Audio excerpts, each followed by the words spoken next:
pensait qu'en dehors de Dieu, il aura la vie. Mais jusque-là, Dieu n'avait pas de problème avec Israël. Il a dit maintenant là, je vais vous prouver que moi j'ai parlé. En tant que Dieu, j'ai parlé. Ce que je dis, c'est la vérité. Regarde maintenant toi Israël. Il y a un pays préparé pour toi. Il y a un pays de Canaan que j'ai préparé pour toi. Ce ne sont pas les anges qui ont bâti cette ville. Ce ne sont pas des anges qui ont bâti ce pays-là. J'ai utilisé les hommes comme toi Israël. J'ai utilisé les hommes forts.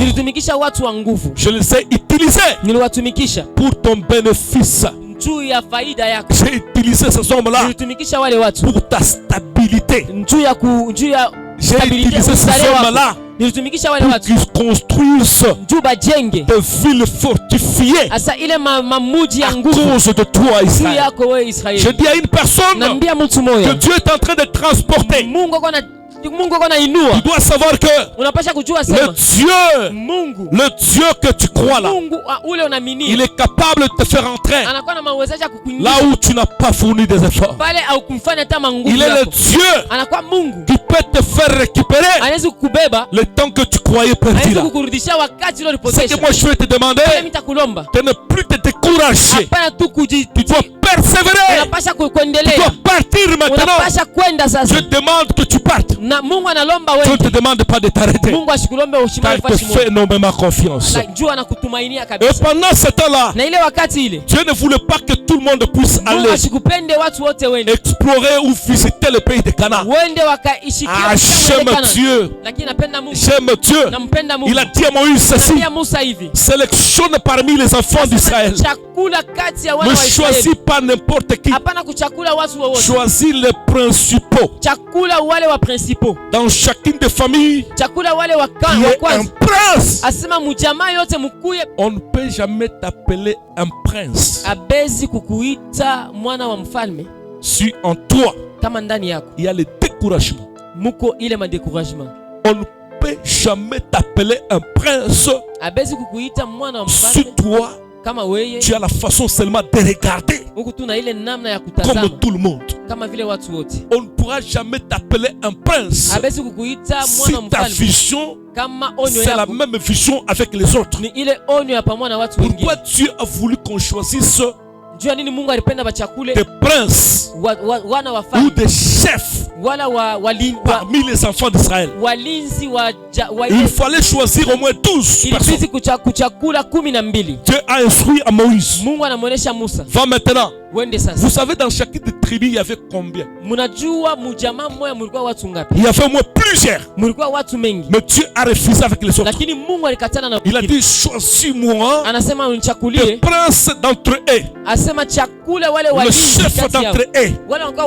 Pourquoi Dieu voulait les chefs? Parce que le chef ne décourage pas. Le chef, celui qui donne la force à son équipe. Si aujourd'hui tu t'avais choisi comme chrétien dans ta famille et que toi, tu as un langage de découragement, sache que Dieu est contre ça. Beaucoup de chrétiens ont des langages de découragement. Pendant que Dieu compte sur toi, quand les autres sont en train de se décourager dans la maison, toi, lève-toi au milieu de ta famille. Dis que moi, je prie un bon Dieu. Puisque vous êtes en train de parler, on ne peut pas arriver là-bas. Avec Dieu, nous sommes en train de partir en avant. Dieu a parlé sur notre famille.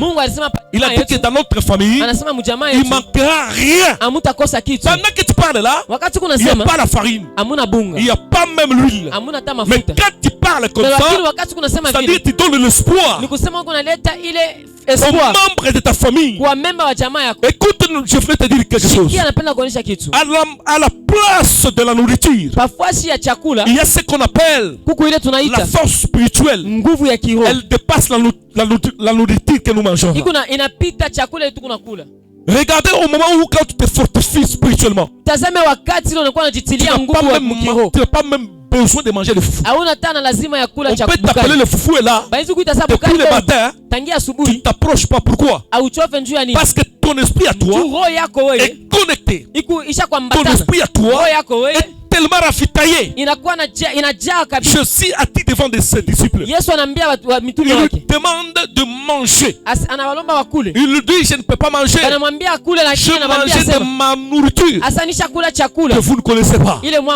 Ma nourriture que vous ne connaissez pas. Comme les disciples étaient encore ignorants, ils se sont dit entre eux, est-ce qu'il y a-t-il quelqu'un qui a fait amener de la nourriture à Jésus à notre absence? Oui, je demande encore une fois. Il faut que les autres se posent la question. Est-ce qu'à notre absence, y a-t-il quelqu'un qui a donné quelque chose à cet homme ici? Amen.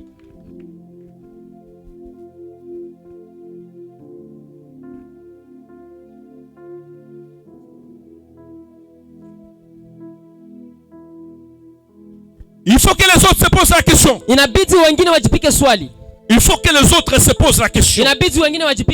Israël, quand Dieu a demandé, il a choisi ce qu'il devait choisir, Moïse. Et les 12 sont partis. Quand ils sont partis, les 10 autres, ils avaient leur vision. Pendant que Moïse pensait qu'ils étaient des principaux, des chefs, parce que c'est eux-mêmes, Moïse, c'est lui-même avec les autres qui avait choisi les autres comme principaux. Quand tu regardes dans le langage de Dieu, Dieu dit à Moïse, il retourne la responsabilité à Moïse. C'est toi qui choisiras. C'est toi. La façon dont Moïse était en train de sélectionner, c'était contrairement de la pensée de Dieu ou de la sélection de Dieu. Mais j'ai aimé parce que le nombre était un peu grand. Dans ce que Moïse avait choisi en tant que serviteur de Dieu, mais il y avait au moins, on peut dire 5% ou 10%. 10%, c'est-à-dire 2 personnes qui ont été choisies comme étant des bonnes personnes. Il y avait Caleb et Josué. Quand ils sont partis, la Bible dit ils sont partis. Ils ont pris le temps d'explorer les pays. Après l'exploration du pays, la Bible dit ceci: ils ont été reçus par quelqu'un. Parlons d'abord de là. Une femme Rahab. Cette femme Rahab, c'était une prostituée réputée. Et lui, elle aussi, elle avait la capacité de loger 12 hommes chez elle. Et la Bible avait souligné, elle avait une maison en étage. C'est-à-dire, elle était complètement stable. Pour savoir qu'elle était très stable, le jour où Israël devrait maintenant entrer en Jéricho. Regardez maintenant, elle était là chez elle avec toute sa famille. Sa famille était composée de plusieurs membres. Si je ne me trompe pas, au moins une septantaine. Dans sa maison, c'est-à-dire elle avait une grande maison. Et sa maison était contrôlée. Mais elle n'avait pas peur de loger les principaux ou les envoyer l'explorateur que Moïse avait envoyé. Pourquoi elle était dans cet état là-bas? Elle était stable. Elle était bien. Mais elle croyait à quelqu'un qui était encore nomade.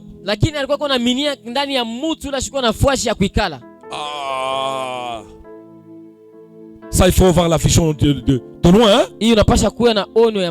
Amen, amen. Amen. Amen, amen. Amen.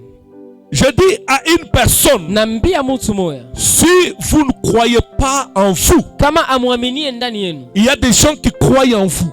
Il y a des gens qui savent que par vous, il y a des situations qui vont changer. Si vous ne croyez pas en vous, je répète encore une fois, il y a des personnes tellement ils croient en vous. Ils savent qu'avec vous, il y a des situations qui vont changer. Israël, pendant que ces gens-là étaient des peuples nomades, des peuples sans abri. Mais la femme a dit, juste votre arrivée nous a fait trembler. Vous avez semé la terreur dans notre pays. Pas seulement dans notre pays, même le pays qui nous entoure tremble à cause de vous. Quand vous aviez cité, nous on tremblait. Pourquoi pendant ce temps là-bas, il n'y avait pas l'internet? Mais c'est par quel moyen que la femme a vieilli cette information? Laisse-moi te dire quelque chose. Quand Israël traversait la mer Rouge, après avoir traversé la mer Rouge, Myriam a donné un cantique. Dans ce cantique là-bas, Myriam a commencé maintenant à parler aux tribus ou aux nations, à toutes les nations là-bas. Elle dit commencez déjà. Je parle de la chanson de Myriam. Elle dit commencez déjà à trembler. Commencez déjà à trembler. Avant qu'on vienne là-bas. Commencez déjà à libérer. Parce que le lieu que vous habitez, ce n'est pas à vous. Dieu a décidé à donner à Israël. Je dis à quelqu'un, ton avenir, il y a des personnes qui tremblent déjà. Il y a des personnes qui cèdent déjà. C'est pourquoi quand tu parles, il ne faut pas parler seulement de ton présent. Quand tu parles, commence à confesser déjà ton avenir. Pourquoi? Parce que ton présent ne fait pas trembler, mais ton avenir, elle fait trembler et elle fait bouleverser. Ton avenir, il fait bouleverser les choses. L'avenir que tu as, c'est un avenir meilleur. Un avenir meilleur. Ça fait trembler. Et c'est pourquoi à chaque fois, surtout dans des moments comme ça, quand Dieu te donne l'occasion, confesse ton avenir. Parle de ton avenir.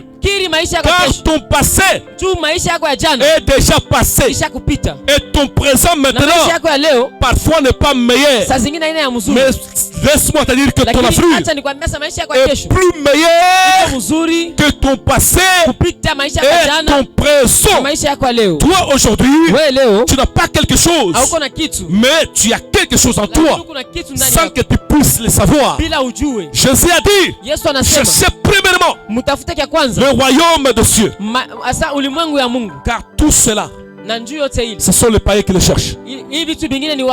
Pas vous. Mais je vous dis, même les païens, ils croient. Moi je lis même les païens sur les réseaux sociaux en train de fêter l'an 2025. Il fait tout. Dans des boîtes en train de crier. Je suis déjà dans l'an 2025. Je suis déjà en l'an 2025. Et les chrétiens, qu'est-ce qu'ils attendent? Qu'on organise des prières, des jeûnes. Et puis il faut que ça soit sous la pluie. Alors les chrétiens, vous allez les ramasser. Quand vous leur dites dire que aujourd'hui nous avons l'organisation pour la prière de l'an 2025. Nous allons faire cette prière en étant pieds nus. Il faut qu'on préfère, il faut qu'on prie Dieu pour que ce jour-là, qu'il y ait la pluie. S'il n'y a pas la pluie, je vais vous mouiller avec les tuyaux. Là, tu vas trouver beaucoup de gens ici. Ils vont venir ici. Parce que pour eux, ils pensent que en étant pieds et en ayant arrosé, quand on va les arroser maintenant là, directement le ciel va s'ouvrir de soi et Dieu va leur donner tout ce qu'eux pensent. Ce n'est pas ça. Quelqu'un qui n'a pas de foi, qui ne croit pas, c'est une personne qu'on doit arrêter sur place là où elle est. Mais une personne, même si elle ne prie pas, mais en elle croit que tout ce que je suis en train de parler là, ça finira par s'accomplir. Et cette personne là finira par marcher. Je vous pose la question, pourquoi les païens nous dépassent? Regardez les 31, comment les païens vont faire. Ils se font des cotisations pendant que nous sommes en train de parler avec vous. Il y a des païens qui se font des cotisations. Ils organisent que le 31 décembre, nous allons apparaître dans telle boîte, dans telle terrasse. On va organiser quelque chose au niveau peut-être d'un hôtel comme ça. Il y a l'espace de ce côté ici. On va organiser là-bas. Et ils font des collectes. Et les 31, ils seront là en train de danser des bêtises. Ils croient qu'ils ont traversé l'année 2025. Mais pour les chrétiens, ils continuent à trembler comme si le mois de décembre va passer ensemble avec eux. Je dis que la femme avait cru à ces gens-là plus qu'elle-même. Il a fait cru à ces gens-là. Regardez que vous êtes là. Vous faites trembler. Je crois en vous. Vous n'allez pas partir. Il faut que vous fassiez une alliance avec moi. Dites-moi seulement comme je vous ai conservé là. Je vous ai caché là. Vous aussi à votre tour. Quand vous serez ici, quand vous aurez la possession de ça, vous n'allez pas m'exterminer. Ni moi, ni ma famille. Et regarde maintenant ces gens-là. Quand ils sont rentrés maintenant pour donner les rapports devant Moïse, qu'est-ce qu'ils disent? Nous avons vu le pays, c'est un bon pays où coule le miel. Il y a tellement de fruits. On a même amené des fruits ici. Mais ce que vous devez savoir, il y a les habitants qui habitent ce pays là-bas. Ce sont des géants. À leurs yeux, nous ne sommes que des sauterelles. Ils ont tellement oublié. Oublie tout. Mais n'oublie pas la grandeur de ton Dieu. Tu peux oublier tout.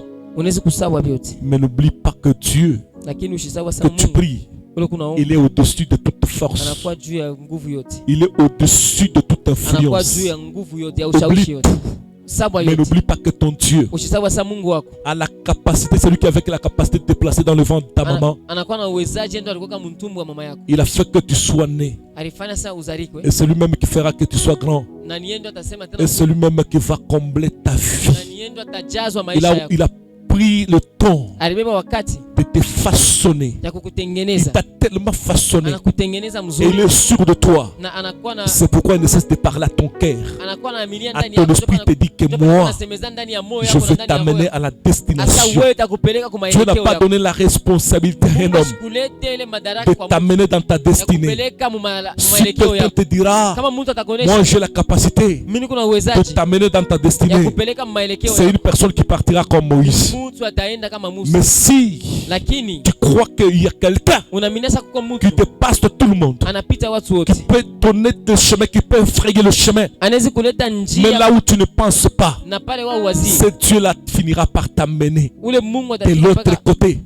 Je te donne l'espoir déjà. L'an 2025 c'est quoi? L'an 2025 a été créé pour que tu puisses posséder cette année-là. Tu vas posséder cette année. Dans l'année 2025, celui qui t'a donné cette année, celui qui précède les événements, il n'est pas dans le calendrier des hommes. Lui, il a son propre calendrier. Quand il te dit qu'il t'a déjà amené dans l'an 2025, crois encore. Il t'a déjà amené dans l'an 2025. Tout ce que nous faisons ici, c'est pour pousser encore ton esprit, que ton esprit doit seulement, pas seulement traverser, tu dois traverser avec tout ce qui t'appartient. C'est pourquoi j'ai dit, les premières personnes, ce sont les personnes de ta famille. Ils sont censés te traverser avec toi. Je le déclare maintenant là. Aucun de tes enfants, aucun de tes enfants, aucune personne des membres de ta famille ne restera en l'an 2024. Je le déclare au nom puissant de Jésus, avec l'autorité du Saint-Esprit. Je déclare encore une fois, cette année, tu as eu beaucoup de terreur. Cette année, tu as eu beaucoup de tribulations. Mais l'année 2025, ça sera une année de restauration pour toi. Fini la douleur. Fini la douleur. Fini la peur. Je confirme au nom puissant de Jésus. Si quelque part ton entreprise a été arrêtée, ça ne pouvait pas fonctionner normalement, je crois encore une fois à ce Dieu que je suis en train de t'annoncer. Il est capable de te créer une entreprise plus grande que celle-là. Je confirme au nom puissant de Jésus. De la même façon que cette église est en train de monter, c'est de la même façon que toi tu vas monter. Je le confirme au nom puissant de Jésus. Si on t'a fait enterrer, on t'a fait enterrer comment? C'est ton ami qu'on avait enterré. Ce sont des histoires qu'on avait enterrées. Mais toi-même tu es encore vivant. Toutes ces choses-là sont des choses que toi-même tu avais payé avec tes moyens. Ils ont pris en guise d'une représentation. Ils voulaient te présenter dans ce sens-là. Mais ils ont oublié toi que tu incarnes. Tu incarnes l'image de Dieu. Dieu, on ne peut jamais le bloquer. Tu incarnes l'image de Dieu. Tu incarnes l'image de Dieu. Et c'est pourquoi je dis encore une fois, cette année, ça sera une année de prospérité. Je ne le parle pas comme le monde le parle. Parfois le monde, il confesse des choses. Ça peut ou ça peut donner. Ça peut ou ça ne peut pas donner. Mais ce que nous parlons ici, avec le Saint-Esprit, rien ne sera bloqué. Je le dis au nom puissant de Jésus. Je suis en train de dire à ton esprit, il y a des choses que tu jouais par l'activation de ton esprit. Je l'active encore une fois. Tu vas posséder. Tu vas entrer. Tu vas prendre. Tu vas sortir. Et personne ne pourra te bloquer. Je le déclare au nom puissant de Jésus. Dieu ne t'avait pas choisi en vain. Et avec toi, l'histoire de Dieu, ça ne s'arrête pas ici. Ça commence ici. Ça commence ici. Ça commence ici. Laisse-moi te prophétiser encore une fois. Tu as besoin de ça. Tu as besoin de soi. Quand je te parle, je ne te vois pas une personne ordinaire. Ah, je ne te vois pas une personne ordinaire. Je te vois quelqu'un.